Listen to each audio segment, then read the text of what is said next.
Habang lumalaki ang iyong tindahan at dumarami ang iyong team, mas nagiging komplikado ang mga pamamahala ng mga pahintulot.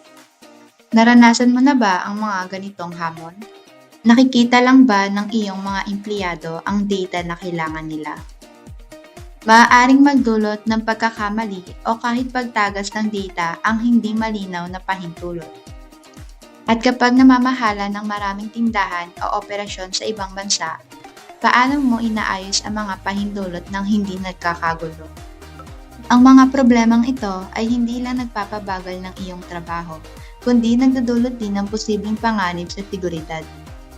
Pero huwag kang mag-alala, matutulungan ka ng sub-account feature ng Big Seller para madaling masolusyonan ang mga problemang ito at gawing madali ang pamamahala ng mga pahintulot. Una, kailangan nating gumawa ng sub-account. Unang hakbang, gumawa ng rule. I-click ang setting, sub-account setting, rules.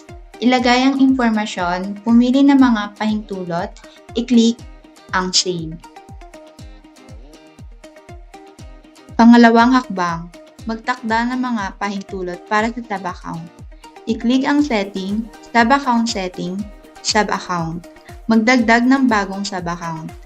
Ilagay ang pangunahing impormasyon, pumili ng isa o higit pang rule, at itakda ang mga pahintulot para sa tindahan at warehouse ayon sa iyong pangangailangan. Para sa pamamahala ng mga rule at sub-account, maaari mong baguhin ang mga pahintulot o burahin ang mga ito. Maaari mo ring palitan ang password ng sub-account. Sa pagsunod sa mga hakbang sa itaas, madali ka makakagawa ng sub-account.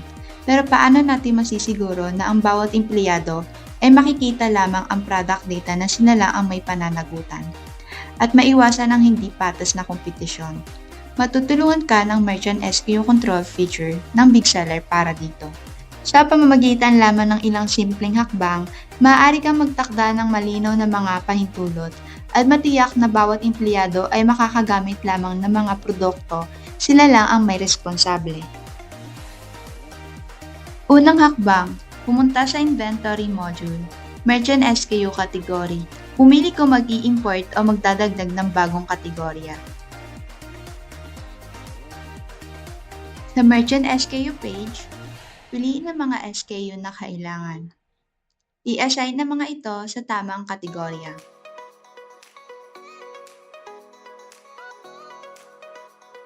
At ang huli, pumunta sa sub-account setting. I-click ang edit sa sub-account. I-scroll pababa. Hanapin ang Merchant SKU permission. Pumili kung ibibigay lahat ng SKU o piliin lang ang mga particular na kategorya.